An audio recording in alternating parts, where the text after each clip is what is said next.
छत्तीसगढ़ में धान खरीदी इस वक्त सिर्फ सरकारी योजना नहीं रह गई है। यह सत्ता के दावों और किसानों की जमीनी हकीकत के बीच खुली लड़ाई बन चुकी है। एक तरफ सरकार रिकॉर्ड खरीदी और रिकॉर्ड भुगतान के ढोल पीट रही है, दूसरी तरफ खेतों से उठती आवाज कह रही है टोकन नहीं मिला, तारीख खत्म हो रही है, धान घर पर पड़ा है। यही टकराव इस पूरे मुद्दे का असली चेहरा है। यह कोई डेटा रिपोर्ट नहीं बल्कि एक राजनीतिक संघर्ष है जिसमें आंकड़े हथियार हैं और किसान इस लड़ाई का मैदान। ITSA Hospital, on a mission towards a healthy world. Our 350-bed hospital with 3 dedicated wings, multi-specialty, pediatrics और wellness. यहाँ मिलता है world class treatment, health care, hospitality और हार्मनी का परफेक्ट ब्लेंड और सेंट्रल इंडिया का सबसे बड़ा पीडियाट्रिक हॉस्पिटल। गेट और हैंड ट्रेनिंग के लिए cutting edge robotic physiotherapy and rehab. We are here to change the way you feel about hospitals. ITSA hospital near Ambuja mall, Raipur. 20% किसान धान बेचने से वंचित हैं अभी तक। पात्रता अनुसार एक एक दाना धान की खरीदी होगी।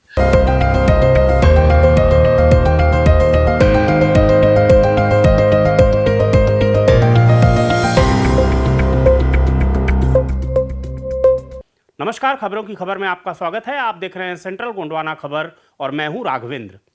छत्तीसगढ़ में धान खरीदों को लेकर जो बहस चल रही है वह किसी सरकारी रिपोर्ट या कृषि विभाग के प्रेस नोट की बहस नहीं है। यह सत्ता के दावों और किसानों की जमीनी हकीकत के बीच सीधी टक्कर है।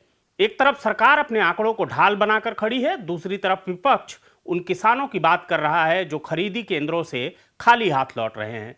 सवाल यह नहीं है कि कितने लाख मीट्रिक टन धान खरीदा गया, सवाल यह है कि किसका धान नहीं खरीदा गया और क्यों नहीं खरीदा गया। सरकार का नैरेटिव साफ है, रिकॉर्ड खरीदी, रिकॉर्ड भुगतान, पारदर्शी व्यवस्था और किसान केंद्रित नीति।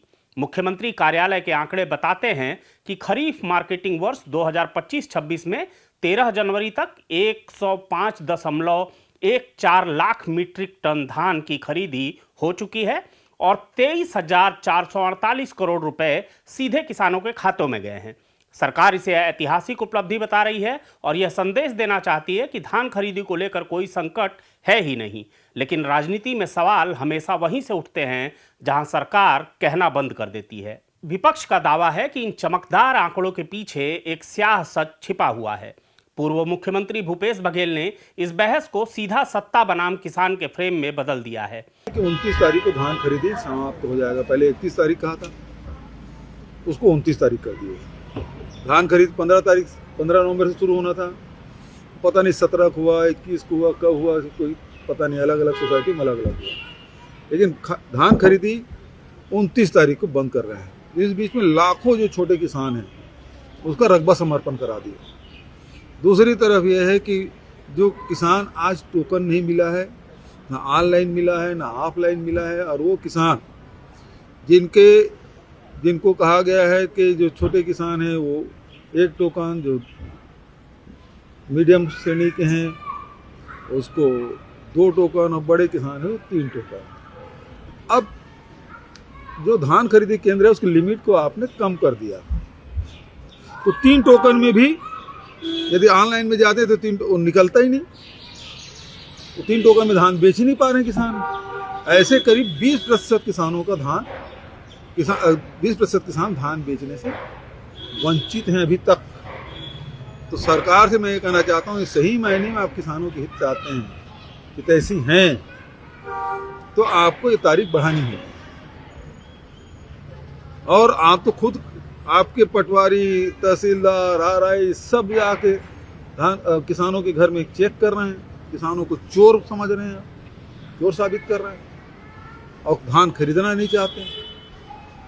तो ये जो स्थिति है, ये विष्णुदेव साय सरकार के ऊपर शुरू से हम लोग आरोप लगा रहे थे कि सरकार धान खरीदना नहीं चाहती और इसीलिए पहले तो उत्पादन कम करने के लिए DAP और यूरिया उपलब्ध नहीं कराए, और उसके बाद जो एग्रोस्टेक और एकीकृत जो पोर्टल है उसके माध्यम से रकबा गायब कर दिए।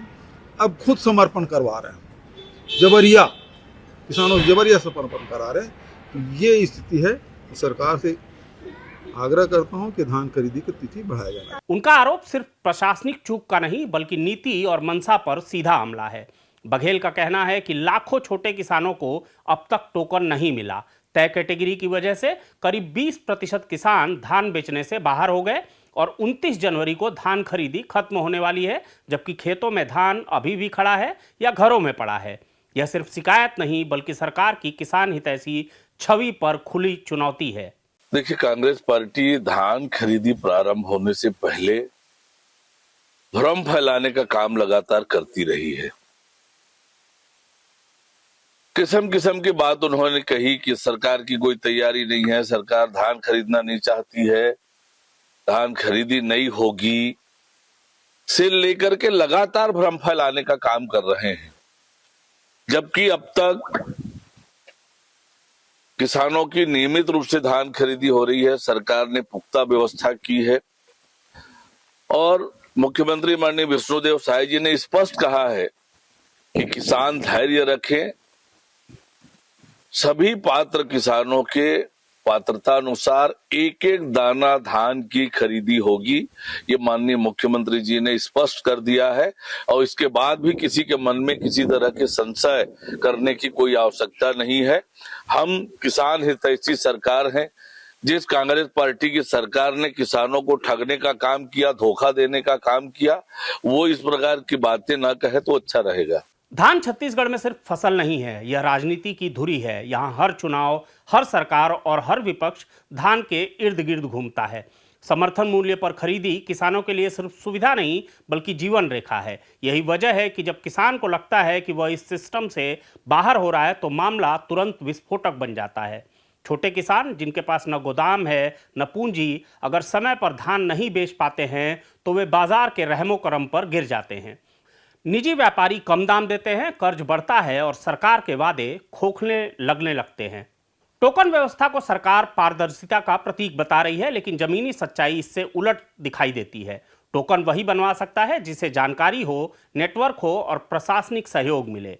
गांव में इंटरनेट की कमजोरी, जानकारी की कमी और स्थानीय स्तर पर लापरवाही, इन सब का बोझ आखिरकार किसान पर पड़ता है।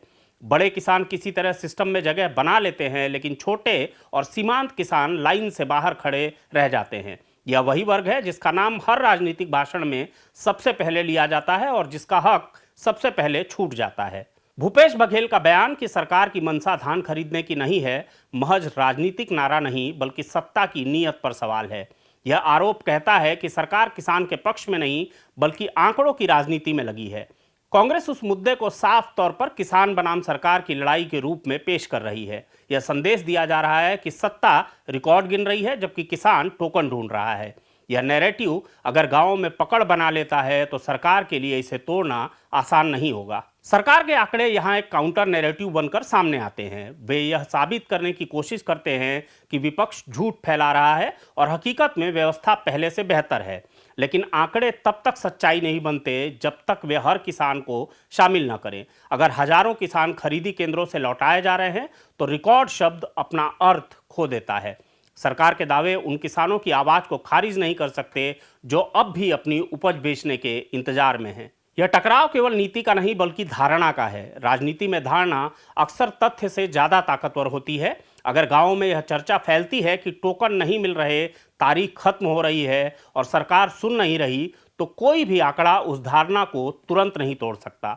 किसान का भरोसा टूटने में देर नहीं लगती, लेकिन उसे वापस जोड़ने में सालों लग जाते हैं। धान खरीदी की तारीख बढ़ाने की मांग इसी भरोसे की परीक्षा है। यह कोई असामान्य या असंवैधानिक मांग नहीं है। देश के कई राज्यों में परिस्थितियों को देखते हुए खरीदी की समय सीमा बढ़ाई जाती रही है। सवाल यह है कि क्या सरकार अपने हर दाना खरीदा जाएगा के नारे को साबित करने के लिए इतना लचीलापन दिखाएगी, या फिर वह रिकॉर्ड की ढाल लेकर उन किसानों को भूल जाएगी जो सिस्टम से बाहर हैं। इस पूरे विवाद ने एक बार फिर यह साफ कर दिया है कि छत्तीसगढ़ की राजनीति में धान सिर्फ कृषि उत्पाद नहीं बल्कि सत्ता की वैधता का पैमाना है। कांग्रेस इसे सरकार के खिलाफ हथियार बना रही है, सरकार इसे अपनी उपलब्धि का प्रमाण बता रही है। लेकिन इन दोनों के बीच असली किरदार किसान है, जिसकी आवाज अक्सर नारों के शोर में दब जाती है। क्या रिकॉर्ड खरीदी का मतलब यह है कि कोई किसान बाहर नहीं है? क्या टोकन व्यवस्था सच में पारदर्शिता ला रही है या नए अवरोध पैदा कर रही है? क्या सरकार का दावा जमीन पर महसूस होता है या सिर्फ प्रेस रिलीज में चमकता है? यह लड़ाई आंकड़ों की नहीं, भरोसे की है। सरकार कह रही है हमने इतिहास रच दिया, विपक्ष कह रहा है किसान इतिहास से बाहर रह गया। छत्तीसगढ़ में धान खरीदी की यह जंग अभी खत्म नहीं हुई है। 29 जनवरी सिर्फ एक तारीख नहीं बल्कि एक राजनीतिक मोड़ है। अगर उस तारीख के बाद भी खेतों में धान बचा रहा तो यह मुद्दा सिर्फ खबर नहीं रहेगा, यह आंदोलन, अभियान और चुनावी मुद्दा भी बनेगा। सत्ता के लिए यह चेतावनी है और विपक्ष के लिए अवसर। धान खरीदी की तारीख बढ़ाने की मांग इस पूरे विवाद का प्रतीक बन चुकी है। यह मांग दरअसल यह सवाल उठाती है कि सरकार किसानों के हिसाब से सिस्टम चलाना चाहती है या किसानों को सिस्टम के हिसाब से ढालना चाहती है। लचीलापन किसान हितैषी नीति की पहचान माना जाता है। कठोर समय सीमा अक्सर उन लोगों के खिलाफ जाती है जिनके पास संसाधन कम होते हैं। इस सब के बीच धान खरीदी का सवाल दरअसल यह तय करेगा कि सरकार की पहचान आंकड़ों से बनेगी या किसानों के भरोसे से, और राजनीति में अंततः वही जीतता है जिसके पास भरोसा हो। खबरों की खबर में फिर किसी खबर पर होगी बात। इस तरह की खबरों को देखने के लिए आप हमारे चैनल को सब्सक्राइब जरूर कर लें। हमेशा की तरह हमें अपनी खबरों पर आपके कमेंट्स का भी इंतजार रहता है। नमस्कार।